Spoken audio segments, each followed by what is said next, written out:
اس دعا کے ساتھ شروعات کرتے ہیں کہ ہم جس کام کی جستجو میں ہیں اور جو جائز حاجات ہیں ہماری، اس میں خدا ہمارا مددگار ہو۔ آج جس واقعے پہ بات کروں گا یہ ہمارے بہت پیارے بھائی وقاص احمد نے مانچسٹر UK سے بھیجا ہے۔ وقاص بھائی، آپ سے معذرت طلب کرتا ہوں کہ کافی لیٹ اپلوڈ کر رہا ہوں، وجہ آپ جانتے ہی ہیں، تو وقت ضائع کیے بغیر واقعے کی طرف چلتے ہیں۔ یہ سچا واقعہ ہے جو سرگودا کے راجہ سلطان نامی ایک بھائی کے ساتھ پیش آیا تھا۔ وہ پاکستان کی گورنمنٹ کے ایک خاص ادارے میں جاب کر رہے ہیں۔ کہتے ہیں کہ جس وقت یہ واقعہ پیش آیا اس وقت میری ڈیوٹی ایک کافی سینئر آفیسر کے ساتھ تھی اور مجھے ڈیوٹی ٹائمنگز میں ہر وقت ان کے ساتھ ہونا ہوتا تھا۔ ایک روز میرے آفیسر نے مجھے بتایا کہ ہمارے ادارے میں ایک VIP وزٹ ہونے جا رہا ہے، جس میں ایک VIP مہمان کا خاص خیال رکھنا ہوگا۔ وہ نہ صرف ہمارے ادارے کا وزٹ کریں گے بلکہ رات کے کھانے کے بعد یہاں سے روانہ ہوں گے۔ میں نے اپنے آفیسر کو یقین دلایا کہ ان کا وزٹ بہترین رہے گا اور میں سارے معاملات سنبھال لوں گا۔ اس کے بعد میں نے تمام اسٹاف کو وزٹ کے دن کی ڈیوٹیز اسائن کر کے اسٹینڈ بائی کے لیے بھی تاکید کر دی تھی۔ اس دن جب VIP وزٹ ہوا سب کام امید کے مطابق بہترین رہے اور جو VIP گیسٹ تھے اپنا وزٹ مکمل کر کے چلے گئے۔ ساتھ ہی ہمارے ادارے کے سینئر آفیسرز اور مینجمنٹ کے لوگ بھی ان کے ساتھ ہی روانہ ہو گئے۔ اب وہاں صرف میں اور میرے ساتھ 2 گارڈ موجود تھے۔ دونوں گارڈز اپنی ڈیوٹی پر تھے اور میں اپنے ڈپارٹمنٹ کا جائزہ لے رہا تھا۔ کچھ خاص اسائنمنٹس تھے جو میں نے سوچا تھا گھر جا کر دیکھوں گا تو اپنے ساتھ لے لیے تھے۔ گھر نکلنے سے پہلے میں راؤنڈ لگاتے ہوئے بلڈنگ کی پچھلی طرف بھی چلا گیا تھا۔ پچھلی طرف کا حصہ عموماً ہمارے استعمال میں نہیں ہوتا تھا، نہ ہی اس طرف زیادہ جانا ہوتا تھا، لیکن چونکہ پروگرام ارینج ہوا تھا اور میں گھر نکلنے سے پہلے ہر طرح سے تسلی کرنا چاہتا تھا تو اس طرف بھی ایک نظر دیکھنے کو چلا گیا۔ وہ ایریا کچھ اس طرح سے تھا کہ تقریباً پورا خالی تھا اور اس طرف ایک لوہے کا بہت پرانا گیٹ لگا ہوا تھا۔ وہ گیٹ بھی ہمارے استعمال میں نہ ہونے کی وجہ سے زنگ آلود ہو چکا تھا۔ میں بس اپنا راؤنڈ مکمل کر کے پلٹا تو دور سے ایسا لگا کہ گیٹ کے ساتھ کوئی حیولہ سا ہے جو حرکت کر رہا ہے۔ اس وقت میرے ذہن میں کوئی آسیبی بات نہیں تھی تو خوف نہیں ہوا بلکہ تجسس ہوا کہ آخر یہ کیا ہے۔ میں تھوڑا سا آگے بڑھا تو ایک بہت لمبے قد کا آدمی تھا جس کے بالوں سے چہرہ ڈھکا ہوا تھا اور چہرہ آسمان کی طرف کیے کھڑا تھا۔ میں نے اس کے قریب ہوتے ہوئے آواز دی کہ آپ کون صاحب ہیں، کس سلسلے میں یہاں موجود ہیں؟ اتنے میں میرے ہاتھ میں جو اسائنمنٹس تھے نیچے گر گئے۔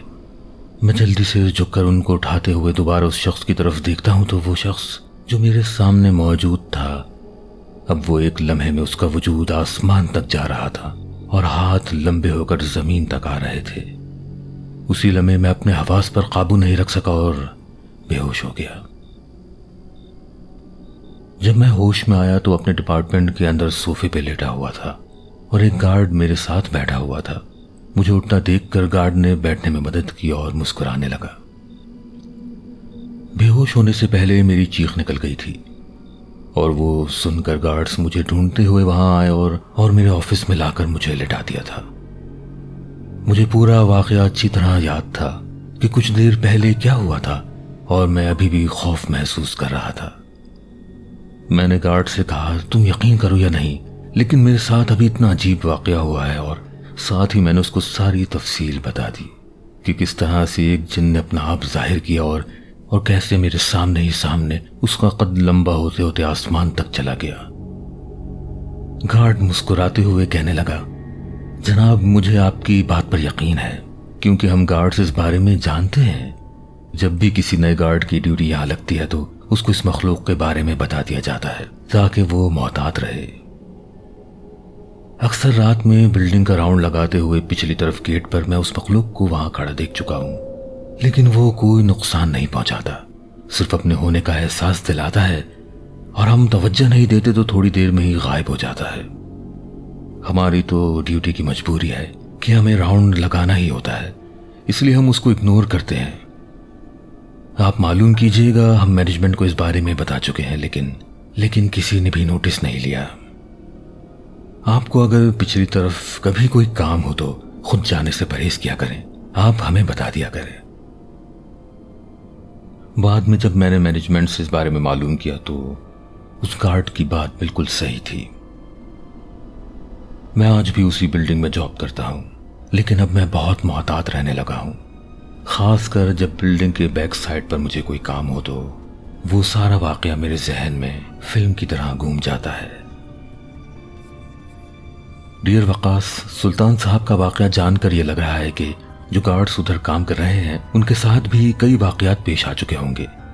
ان لوگوں کا جب شروع میں اس مخلوق سے انکاؤنٹر ہوا ہوگا تب کیا حالات ہوئے ہوں گے، اور وہ مخلوق صرف نظر آ کر اپنے ہونے کا احساس دلاتی ہے یا کبھی کسی کو نقصان بھی پہنچایا ہے، یہ آپ سلطان صاحب سے معلوم کر کے ضرور بتائیے گا، کیونکہ جیسے گارڈز اپنی ڈیوٹی کی وجہ سے سب کچھ جانتے ہوئے بھی ادھر راؤنڈ لگاتے ہیں، تو جو کلیننگ اسٹاف ہوگا وہ بھی تو مجبوراً اس پرانے گیٹ کی اطراف صفائی کی غرض سے جاتا ہوگا۔ اس کے علاوہ کبھی بلڈنگ کے اندر کوئی پیرانارمل انسیڈنٹ ہوا ہو تو وہ بھی معلوم کیجیے گا۔ دوستوں، آپ لوگوں کے پاس خود پر بیتا کوئی واقعہ ہے یا آپ کے عزیز نے آپ کو بتایا ہو تو ہم کو لکھ بھیجیے یا واٹس ایپ نمبر پر اپنی آڈیو بھیج دیجیے تاکہ ہم آپ کی اجازت پر سب کے ساتھ وہ شیئر کر سکیں۔ بنے رہیے ہمارے ساتھ، پھر ایک نئے واقعے کے ساتھ دوبارہ ملاقات ہوگی۔ ویسے لاسٹ ٹائم میں نے اپنی دوست کی والدہ کا ایک واقعہ شیئر کیا تھا اور ان کی ایک بات مجھے یاد آ رہی ہے کہ یقین رکھیے آپ اکیلے نہیں ہیں، ہر وقت آپ کے آس پاس نیک اور شیطانی ہستیاں موجود ہیں جو آپ کے کردار کو دیکھ کر آپ کی طرف کھنچتی چلی آتی ہیں۔